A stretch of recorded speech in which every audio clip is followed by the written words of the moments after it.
सहकार क्षेत्रातील साखर कारखाने ही खरं तर महाराष्ट्रातील विकासाची केंद्र आहेत. परंतु लोकांनी विश्वस्त म्हणून ज्यांच्या हाती कारभार दिला त्यांच्याच गलथान कारभारामुळे कारखान्यावर अवलंबून हजारो लोकांच्या स्वप्नांचा चक्काचूर झाल्याची महाराष्ट्रात अनेक उदाहरणं आहेत. सोलापूर जिल्ह्यातील टाकळी सिकंदर इथल्या भीमा सहकारी साखर कारखान्याची आजची स्थिती फारशी वेगळी नाही. तब्बल 32 महिन्यांचा कामगारांचा पगार थकीत, 60 महिन्यांचा पीएफ थकीत, शेतकऱ्यांची ऊस बिलं थकीत आणि संपलेल्या गळीत हंगामात केवळ 76,000 टन ऊसाचं गाळप ही या कारखान्याची आजची अवस्था आहे. राज्यसभेतील भाजपचे खासदार धनंजय महाडिक हे या कारखान्याचे संचालक आहेत, तर त्यांचे पुत्र विश्वराज महाडिक चेअरमन आहेत. भीमा कारखान्याची ही स्थिती असताना अन्य संचालकांना आणि सभासदांना विश्वासात न घेता कारखाना मल्टीस्टेट करण्यात आलाय. उद्योजक समाधान शेळके यांच्यासह अन्य सभासदांनी या विरोधात उच्च न्यायालयात धाव घेतली आहे. या पार्श्वभूमीवर कारखाना कार्यक्षेत्रातून महाडिक पितापुत्रांच्या या कारभाराबद्दल प्रचंड संताप व्यक्त होतोय. चेअरमनची मनमानी, शेतकरी कामगारांच्या डोळ्यात पाणी. अहो, या कारखान्यात माझी जमीन सुद्धा गेली. माझ्या वडिलांनी चुलत्याने जमीन सुद्धा दिली त्यांना. या माडिक कंपनीला कळायला पाहिजे. आता भीमात कामाला म्हणल्यानंतर 1 रुपयाचा किराणा दुकान माल कोण उधार देना. मुन्नासाहेब महाडिक आले, त्यांचा मुलगा आला, तवाच्यापासून असे या लोकांचं हाल चालू केले त्यांनी. 5 लाख रुपये ही माझी ग्रॅज्युटी आहे वडिलांची, ते आमच्या आईला मिळावी. आमच्या आईचं बायपासचं ऑपरेशन व्हावं, जेणेकरून ह्यांच्या नादात माझं वडील गेले. कमीत कमी माझी आई तरी मला राहावी. की हा उद्याही कारखाना सभासदाच्याच मालकीचा आहे असं आश्चर्यजनक एखादं वक्तव्य करायला सुद्धा ही कुटुंब मागे पुढे बघेल असं मला वाटत नाही. भीमा कारखान्याचं अस्वस्थ करणारं वास्तव. भीमा सहकारी साखर कारखाना 1980 पासून टाकळी सिकंदरसह 52 गावांमधील शेतकऱ्यांच्या समृद्धीचं केंद्र. या कारखान्यात 2011 पासून भाजपचे राज्यसभेचे खासदार धनंजय महाडिक यांची एक हाती सत्ता आहे. धनंजय महाडिकांच्याकडे कारखान्याची सत्ता आली त्यावेळी कारखान्याकडे सुमारे 16 कोटी रुपये शिल्लक होती, तर गोदामात 7 लाख पोती साखर होती असं कामगार आणि सभासद सांगतायत. ज्या वेळेस मुन्नासाहेबाच्या हातात साखर कारखाना दिला त्यावेळेस कमीत कमी 7 लाख ते 8 लाख पोती साखर, 16 कोटी पैसे शिल्लक होतं. महाडिकांच्या सत्ता काळात कारखाना अधोगतीकडे जात आज अखेरच्या घटका मोजू लागलाय. 2016 मध्ये कारखान्याची गाळप क्षमता प्रतिदिन 2,500 टनावरून 5,000 टन करण्यात आली. विशेष म्हणजे 2,500 टन गाळप क्षमता असताना कारखान्यानं हंगामात 7 लाख टनापर्यंत गाळप केलंय. 5,000 टन क्षमता केल्यानंतर मात्र 3 ते 4.5 लाख टनापर्यंतच गाळप होऊ शकलंय. नुकत्याच संपलेल्या हंगामात तर निच्चांकी केवळ 76,000 टन गाळप झालंय. कारखान्याच्या गाळपाचा हा उतरता आलेखच खासदार महाडिक आणि सध्या चेअरमन असलेले त्यांचे पुत्र विश्वराज महाडिक यांच्या गलथान कारभाराची साक्ष देतोय. आजच्या घडीला शेकडो कोटी रुपयांची कर्ज तसंच कारखान्याचे मुख्य घटक असलेले सभासद, ऊस उत्पादक शेतकरी आणि कामगारांना त्यांचे हक्काचे पैसे मिळत नसल्यामुळं त्यांच्यामध्ये अस्वस्थता आहे.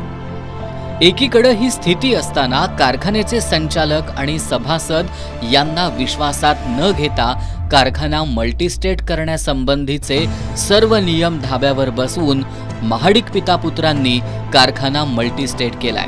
कारखान्याचे माजी व्हाईस चेअरमन दिवंगत पांडुरंग शेळके यांचे पुत्र उद्योजक समाधान शेळके यांच्यासह अन्य सभासदांनी कारखाना मल्टीस्टेट करण्याला मुंबई उच्च न्यायालयात आव्हान दिलंय. जनरल मीटिंग त्यांनी घ्यायला पाहिजे होती. आत्तापर्यंत 2010 पासून 2018 पर्यंत टेंटेटिव्ह अहवाल काढलेले आहेत. त्याच्यानंतर साहेब अहवालसुद्धा काढलेला नाही. त्यांचं जे काय 23 ताळेबंद आहे किंवा त्या गोष्टी करायला पाहिजे त्या ते कुठंही नाही. सगळ्याला अंधारात ठेवून, सगळ्या बोगस मिटिंग दाखवून कुणालाच कसली माहिती नाही.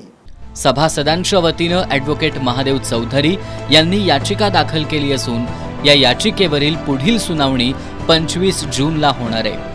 कारखाना मल्टीस्टेट करण्यासंदर्भात राज्य सरकारनं 2014 साली जे निकष जाहीर केलेत त्यापैकी एकाही निकषाची भीमा सहकारी साखर कारखाना पूर्तता करत नाही.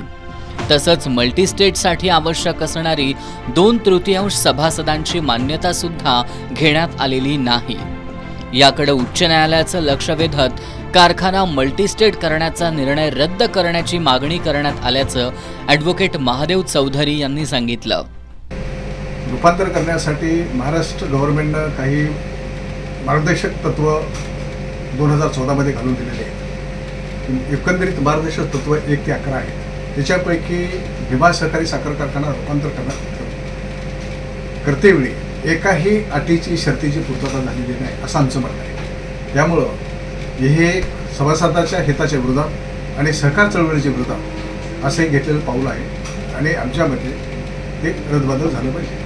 आता 25 तारखेला सुनावणी झाल्यानंतर हायकोर्ट योग्य ते निर्णय घेईल. तर आमचं असं म्हणणं आहे सगळ्यात महत्त्वाची अट म्हणजे सर्व सभासदांची 2/3 मेजॉरिटीनं संमती घेतली पाहिजे आणि कारखान्याला असणारे सर्व कर्ज हे निरंक असली पाहिजे. पण आता रेकॉर्ड पाहिल्यानंतर एकंदरीत असं दिसतं की सर्व सभासदांची मिटिंग झाली नाही, 2/3 मेजॉरिटी नाही, म्हणजे सभासदाच्या मताच्या विरुद्ध झालेलं आहे. आणि तसंच साधारणतः रेकॉर्ड पाहिल्यानंतर असं लक्षात येते की कारखान्यामध्ये आत्ताच्या घडीला 810,000 कोटीचं कर्ज आहे. त्याच्यामुळे हे रूपांतर ह्या सगळ्या मूलभूत तत्वाला बगल देऊन जे झालेलं आहे हे चुकीचं असं आमचं म्हणणं आहे. निवडणूक काळात तसंच इतर वेळी कारखाना मल्टीस्टेट केला जाणार असल्याबाबत पत्रकारांनी विचारणा केल्यावर कारखाना मल्टीस्टेट करणार नाही असं ठामपणे सांगणाऱ्या चेअरमननी आता कारखाना मल्टीस्टेट का केला असा सवाल कारखान्याचे सभासद आणि कामगार उपस्थित करू लागलेत. कारखाना पुढे सहकारी राहील का? कारण काही जण असा आरोप करतायत की भविष्यामध्ये तुम्ही हा मल्टीस्टेट करताल की काय? हे बरेच वर्षाची ही चर्चा आहे. बरेच वर्ष झाले ही मुद्दे विरोधक पुढे आणतायत. कुठेही मल्टीस्टेट, कुठेही प्रायव्हेटायझेशनचं आम्ही कुठेही पाऊल घेतलेलं नाही, हे आपण बघू शकताय. तर हे दर निवडणुकीला हे मुद्दे पुढे येणार, पण ह्याला काय तथ्य नाही असं मला वाटतं. जी काय महत्त्वाची मागणी आणि तुम्ही जे म्हणजे पोट तिडकीनं जे तुम्ही जाहीर सभेत बोलत होता की हा कामगार हा सभासदाचा कामगार आहे, हा सहकारीच राहील असं तुम्ही सांगत होता आणि मल्टीस्टेट होणार नाही असं तुम्ही पोट तिडकीने सांगत होता. तर हा मल्टीस्टेट होणारा जो कारखाना आहे तो म्हणजे मल्टीस्टेट होऊ नये, तो सहकारीच राहिला पाहिजे. मल्टीस्टेट करायचा ही तर त्यांनी मनातच आणू नये. ही भीमा सहकारी साखर कारखानाच असला पाहिजे आणि दुसरं कुठलं कारखान्याला नावही चालणार नाही. हे नाव हे भीमा नदीचं आहे, त्यामुळं भीमा सहकारी साखर कारखाना असला पाहिजे. तर मल्टीस्टेट आम्हाला नको आहे. सगळ्या शेतकऱ्याला माहिती आहे आणि सगळ्यालाच माहिती आहे, पण त्यात एक शेतकरी चुकला थोडा, म्हणजे आमचा सभासद चुकला थोडा, की माडकाय ताब्यात कसा कारखाना द्यायचा. तर त्याच्या बापाचा होता म्हणून त्याच्या बापाचा कारखाना काढत असताना का त्याला 200 एकर रान होतं. त्या 200 एकरामध्ये त्याला काय कारखाना काढता आला नाही. मग आता मल्टीस्टेट म्हणजे त्याचा बापाचा म्हणून तो मल्टीस्टेट करायला लागला का? अरे आमचे पैसे नाही, पैसे गुंतलेले आमची भागीदारी आहे त्याच्यात, तू चॅलेंज करतो मी कारखाना करणार नाही करणार आणि गपचीपच दगड घालतो काय डोक्यात सभासदाच्या. तू सांग ना बाबा मी मल्टीस्टेट करायला लागला म्हणून, तुला करू देते ते का? बघ ही चेअरमनची भूमिका असली नसती.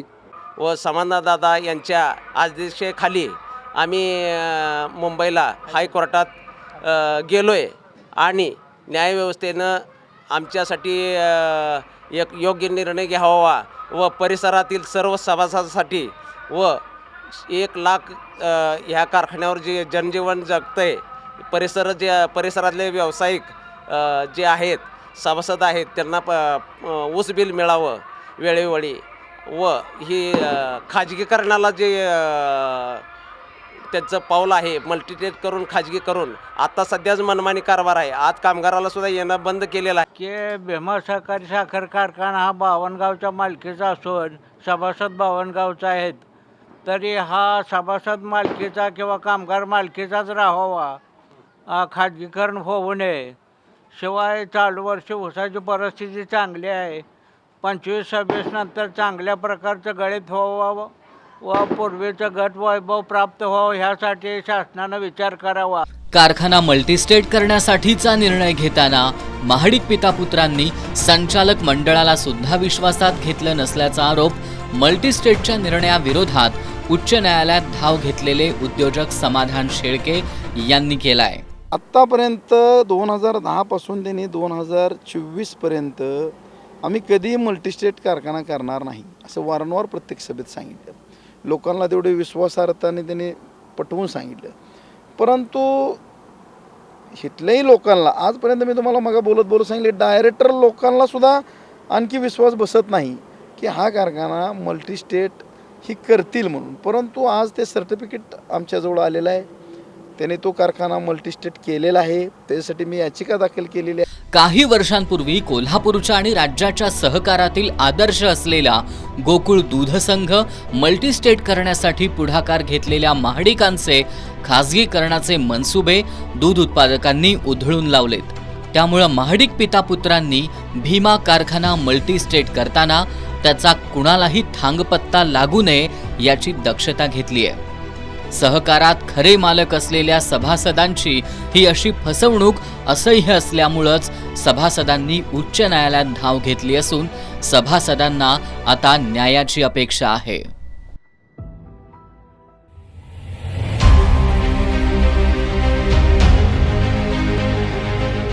स्टोअर डिपार्टमेंटला काम करत होतो. माझ्या अंदाजानं ह्यांनी स्टोअरमध्ये जे काय म्हणजे असं बरंचसं मटेरियल स्टोअरमधलं, तर त्यांनी काय केलं, समजा आता एखादी बेरिंग आहे, ते बेरिंग समजा एक 5 लाख किंमत आहे त्याची, तर त्या बेरिंगचं ह्यांनी भंगारमध्ये काढून ती 5 लाखाची किंमत ह्यांनी 10-20 हजाराला विकून टाकली भंगारमध्ये.